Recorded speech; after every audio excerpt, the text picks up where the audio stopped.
nome é Leslie Williams, eu trabalho como psicólogo no Departamento de Assunto Social, Seção Vida e Família. Eu também trato o tópico de depressão.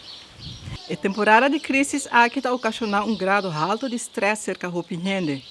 A consequência disso aqui, uma pessoa pode desenvolver uma depressão. Uma pessoa que no passado a chega de experienciar uma depressão cava, tem chance mais grande para ganhar uma recaída e cair de uma depressão atrobe. Depressão é uma enfermidade mental e também mais leu com o sentimento de estar sentindo down ou um sentimento de tristeza. O sentimento down, tristeza, é algo passageiro e pode durar um par de dias. E o sintoma não está mais leve.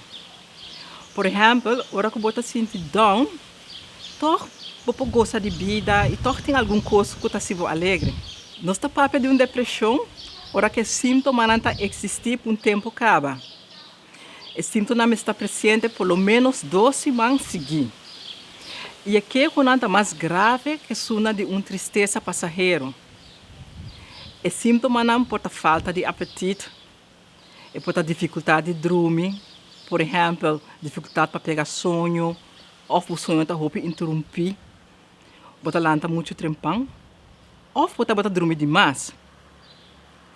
Também típico para uma depressão tá, que pode perder prazer em tudo coisa. E também que pode ter um pensamento de morto. Ou também para fazer um acto de morto. Depressão existe em diferentes grados. Ora, quando a pessoa tem o diagnóstico que está depressivo, ela tem a anotação também de gravidade dos sintomas. Pode ter uma depressão leve, pode ter uma moderada ou um grave. A reação normal de uma pessoa que está depressiva está para alejar-se de tudo rende e virar passivo. Uma pessoa assim não será sumês em câmera, ela vai com televisão, ou ela passa o inteiro dia dormir arriba da cama.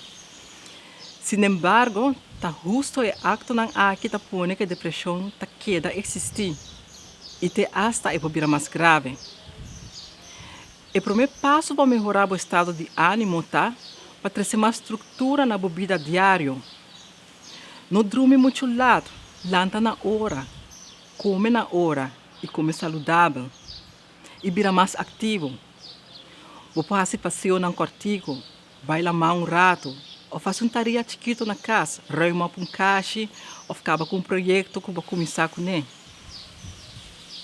E por último, conectar com outro não. Chama um amigo, amiga, conhecer ou família, que você tem tempo sem papo com ele, ou vai curar e conversar com um vizinho.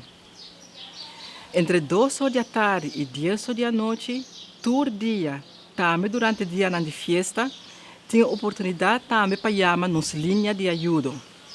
Nós temos para ajudar.